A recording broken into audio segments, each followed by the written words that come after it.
Oi, gente, tudo bem? Que bom. Bom, vamos dar sequência à nossa disciplina, né? Hoje nós temos mais uma aula de administração geral, né? Sejam todos bem-vindos, tá?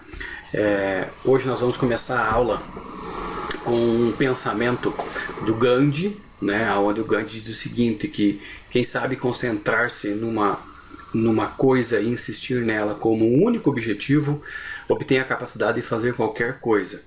E isso é bastante relevante, né, para o que a gente vai conversar hoje, porque nós vamos falar hoje da administração por objetivos. Então nós vamos tentar tornar mais claro essa relação. Nós não vamos avançar no tema, né, assim, não vamos explorar todo o tema da maneira com que nós deveríamos, em função do tempo, em função de outras relações, mas nós vamos conhecer rapidamente sobre tal temática, tá? E eu trouxe para vocês, para a gente refletir um pouquinho, essa questão da vaidade, que muitas vezes nos parece ser uma coisa muito certa dentro da área de gestão, que precisamos fazer algo extremamente bom e muito, não podemos errar e assim por diante. E para ilustrar o que eu quero dizer, eu vou falar para vocês, né, rapidamente, eu vou tentar falar de uma historinha aqui que reflete bem isso, né? Esse quadro que vocês estão vendo, ele é um quadro do Velázquez, né? E nesse quadro do Velázquez nós vemos uma fiadeira, tá? E a fiadeira que nós vemos nesse quadro é uma fiadeira chamada Aracne, né, na mitologia. E Aracne é uma tecelã que ela tem uma busca pela perfeição ao longo da sua vida enquanto tecelã, né? Ela vai crescendo à medida que ela vai se tornando moça, ela vai aprendendo cada vez mais a tecer, né, tecidos maravilhosos, e à medida que ela vai crescendo, ela se torna, né, narcisista, né? Ela se torna muito vaidosa, a ponto dela se declarar, né, melhor tecelã do que Atena, né?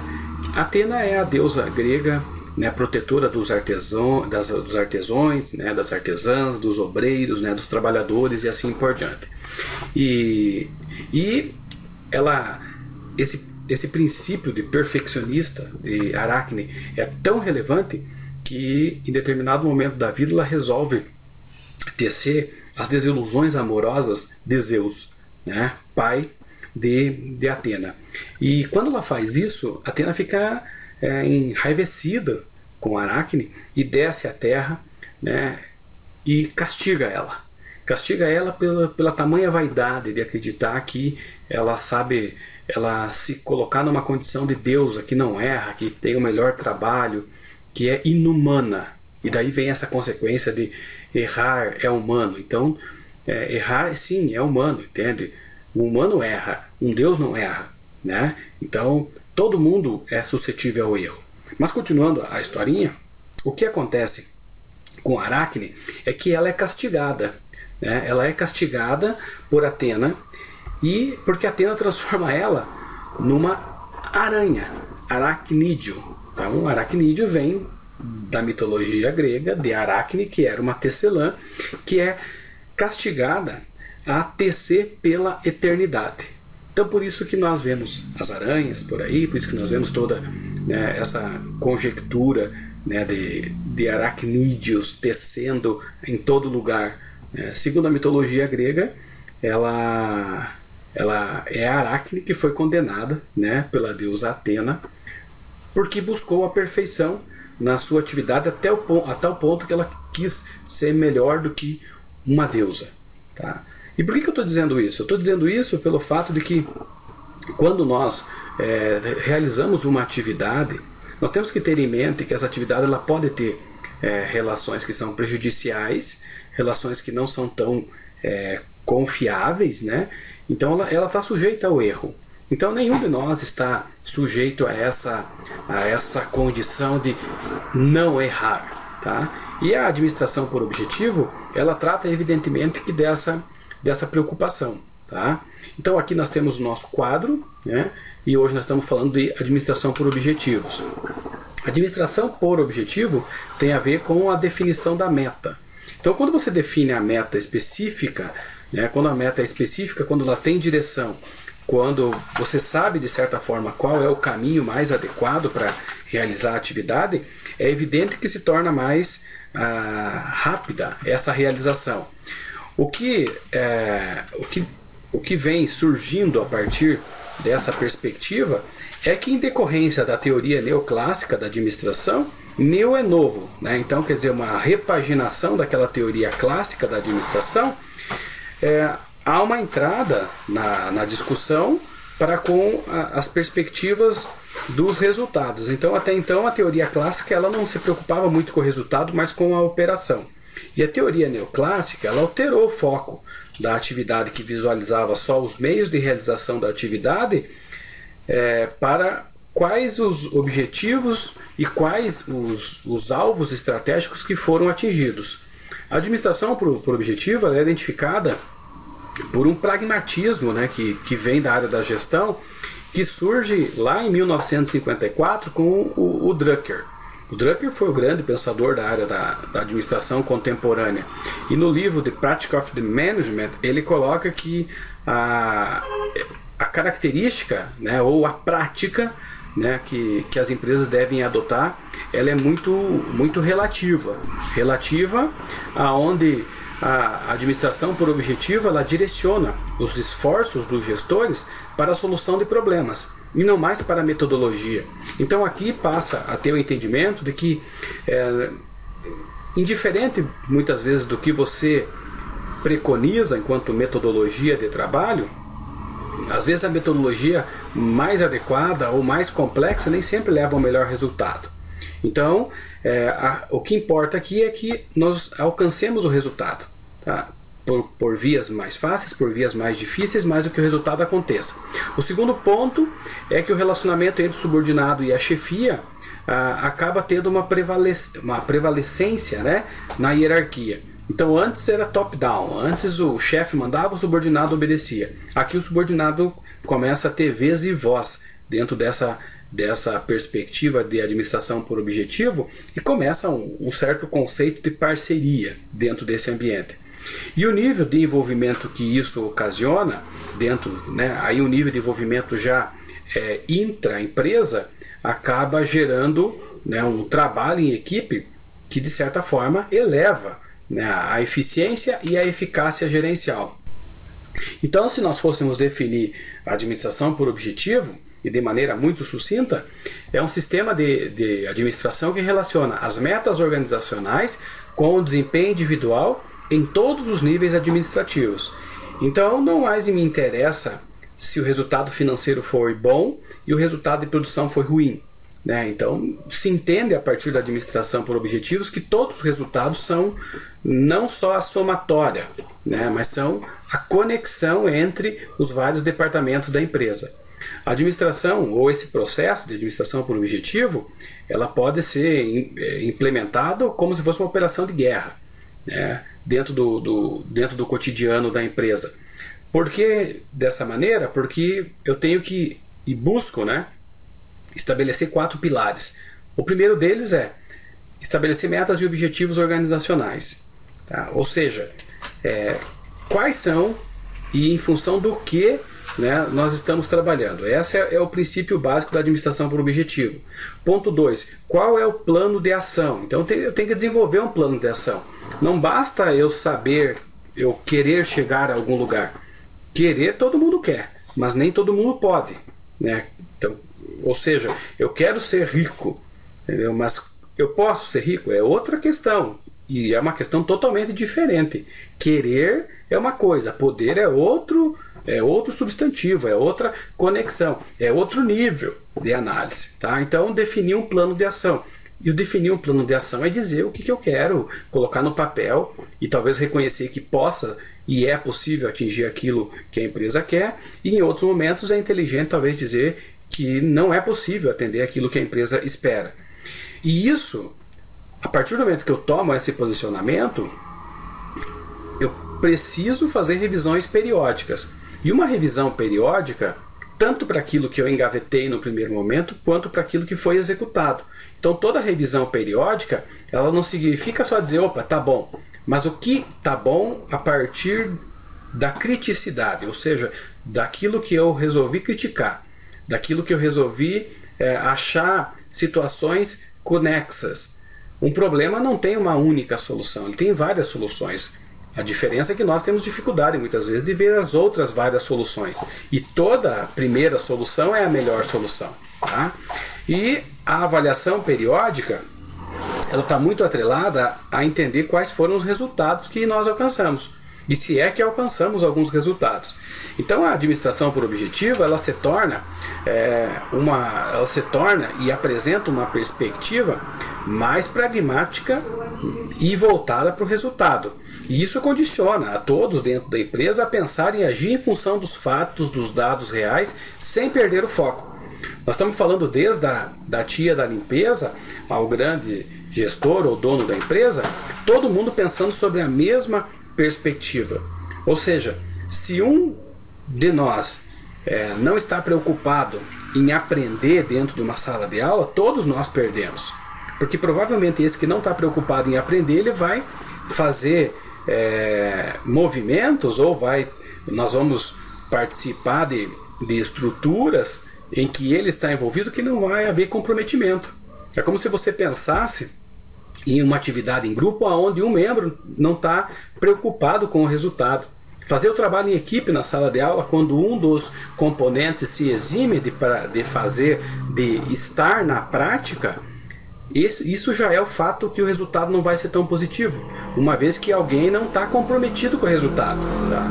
Então, enquanto tem muitos que estão comprometidos até o pescoço, tem outros que não estão dando a devida importância a essa condição. E esses procedimentos, eles convergem para um alvo estratégico, que é o resultado mais satisfatório. Né? Ou seja, por que nós fazemos um trabalho em grupo? Né? Por que nós temos uma equipe de trabalho numa empresa? É porque se espera um resultado melhor do que o resultado individual.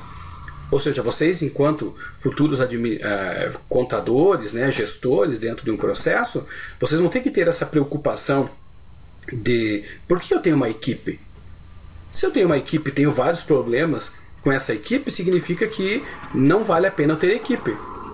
Porque muitas vezes a gestão como um todo, ou o gestor, ou a pessoa que está à frente de um negócio, passa muito tempo do dia resolvendo conflitos e pouco tempo sendo produtivo. Está resolvendo o caso do fulano A que brigou com o fulano B, que falou do ciclano C. E isso tudo vira uma grande colcha de retalho, uma grande colcha, né, de vaidades que não leva a lugar nenhum. Né? É como se fosse a historinha lá da Torre de Babel. Né? Babel, na tradução literal da palavra, significa confusão. Né? Então, quer dizer, quando os homens começam a criar a Torre, né, de Babel, Deus vai lá e institui uma escola de idiomas dentro da Torre de Babel. Então cada um fala de uma língua diferente que ninguém se entende. Evidentemente que todo mundo acaba sendo prejudicado. Ou seja, né, houve uma interferência que fez com que se perdesse o foco dos objetivos. Ou seja, se os objetivos individuais estiverem alinhados com os objetivos organizacionais, é evidente que o número, o índice, né, o grau de comprometimento, o nível de comprometimento, é a palavra que eu estava procurando, vai ser muito maior do que aquelas situações em que os teus interesses individuais não se parecem com o da empresa. E eu não estou dizendo que o interesse da empresa tem que ser comprar um caminhão e o teu comprar um carro. Eu estou dizendo que o interesse da empresa seja desenvolver uma atividade bem feita, atender bem o cliente, e a tua também seja entender que a empresa não está te contratando como um favor, né? A empresa nos contrata para nós desempenharmos uma função dentro dela. Então pensem, quando vocês tiverem empresas de vocês, que quando vocês contratarem o indivíduo, esse indivíduo tem que estar alinhado, né? De certa forma, a maneira com que ele pensa, os objetivos. Ele quer crescer na vida, entendeu? Mas crescer na vida significa que ele quer sugar a empresa ou ele quer se desenvolver junto com a empresa? Porque é como se você pensasse o seguinte, né? Numa entrevista de emprego, se você é questionado sobre os defeitos, você usar o termo que o teu defeito é ser perfeccionista, você está sendo narcisista. Porque perfeccionismo não é um defeito, né? Eu sou muito bom. Você está dizendo, o que você está dizendo quando você diz que é perfeccionista? Que você é muito bom naquilo que você faz. Mas isso não é um defeito, é uma qualidade. Então quer dizer, um defeito. Eu sou grosso. Eu já ouvi várias vezes, né? Você é muito grosso, é muito direto. Então, isso é um defeito. Ou seja, mas eu sou mais introspectivo. Ou seja, você é caladão, você não gosta de conversar com gente. Então quer dizer, isso é um defeito? Isso é um defeito. Então não dá para nós muitas vezes fazer na administração por objetivo, eu preciso de clareza, né? Então eu não posso muitas vezes ser demagogo. Eu sou introspectivo, não sei me relacionar. Beleza, então vai consultar, vai ganhar um tarja preta, né, vai tratar de depressão. Não, na verdade é uma questão de assumir, uma questão de que eu preciso estar alinhado com a empresa. Indiferente se você é introspectivo ou é extrovertido, ou seja, eu tenho que saber quais são os meus defeitos e a partir disso eu tenho que alinhar isso com as métricas da empresa. O que a empresa espera de mim? Quantos de nós que trabalhamos muitas vezes em projetos que eu não sei onde que vai dar? Eu estou fazendo um negócio aqui, mas por que eu estou fazendo? Sei lá, eu tenho que cumprir essa tabela aqui, entende? Eu tenho que preencher esses números aqui e mandar para alguém. Mas esse alguém muitas vezes nem vê isso. Então a administração por objetivo, ela exige clareza. Talvez daí decorre toda a condição de que nós ainda estamos engatinhando para chegar nesse patamar, né, no nível assim de muitas empresas. Muitas empresas acabam sofrendo com isso. Não muitas empresas, até muitas pessoas. Vejam que interessante, alguns teóricos acabam atribuindo a crise de 2007 e 2008, que foi uma crise enorme a nível mundial, né? Foi uma crise que impactou em todos os países, né? Começando com a bolha nos Estados Unidos e assim por diante. Eles atribuem essa crise a um pensamento americano, a um pensamento daquelas pessoas que se empoderavam. Tá? E o que eu quero dizer? Eu quero dizer que todo mundo acreditava que podia ser empresário. Quando a bolha explodiu, tinha um monte de gente sendo empresário sem objetivo, para tentar atender alguns princípios que não tinham conexão com o mercado. Então criaram negócios frágeis, sem objetivos muito claros, que acabaram ocasionando problemas. Então a administração por objetivos exige sim, né, uma condição de aproximação com a realidade, né? E as principais vantagens que esse método apresenta, né, e aqui eu estou falando da perspectiva do Drucker, estão em concentração dos esforços na eficácia organizacional, ou seja, fazer a atividade com menor esforço, tá? Ou seja, gastar menos para fazer uma determinada atividade. Ponto 2, o controle do desempenho e a identificação de oportunidades de melhoria. Então, quer dizer, todas as atividades sendo monitoradas e a busca constante do Kaizen, né, da melhoria contínua. Tá? Dinâmicas organizacionais especificando as responsabilidades. Deixar claro quem faz o que e como deve ser feito, qual é a subordinação e assim por diante. Então não dá para ser a festa, né, da banana. Todo mundo tem que saber a quem se reportar, o que é cobrado, de que maneira que isso tudo influencia nos resultados e assim por diante. Melhoria da comunicação e identificação da necessidade de treinamento. Melhorar a comunicação não é falar mais bonito, mas é falar mais claramente, né? Então talvez eu tenha que fazer um rascunho, eu tenho que fazer um desenho, eu tenho que tirar a ideia muitas vezes da cabeça e transformar no papel. É muito comum a gente ouvir o seguinte: mas eu sabia que ia dar isso. Tá, mas sabia que ia dar um resultado negativo e no momento que nós estávamos discutindo o problema, não expôs.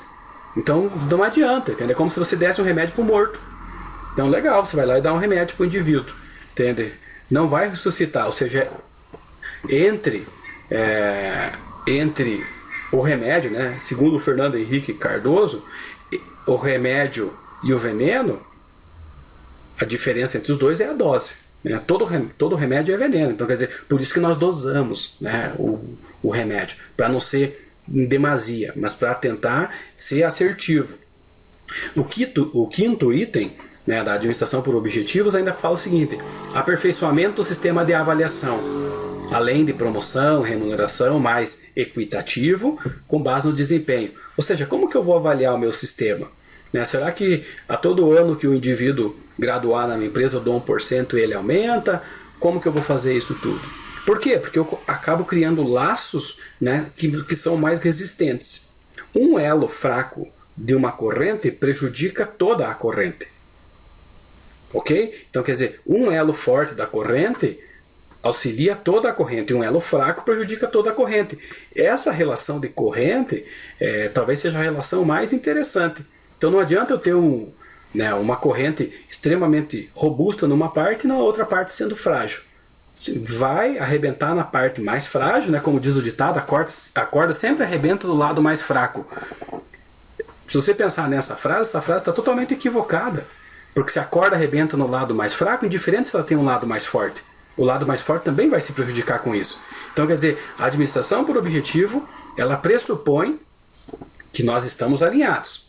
Né? O que eu penso com aquilo que a empresa está disponibilizando ou está conjecturando que façamos juntos. Tá?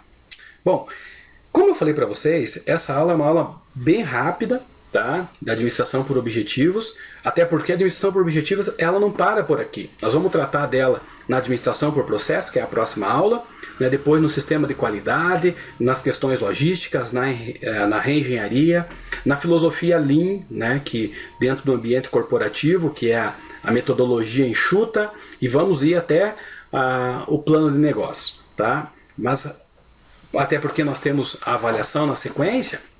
Então a administração por objetivo é fazer algo, entende? Lembrando sempre que eu não posso ser narcisista a ponto de entender que eu sou a pessoa que realiza, que eu tenho a melhor empresa, que eu tenho o melhor carro, que eu tenho... Ou seja, está muito dentro do nosso ego, né? Então a administração por objetivo tenta deixar uma coisa um pouco mais clara. Vamos trabalhar dentro de uma condição mais, talvez humana seja a palavra, né?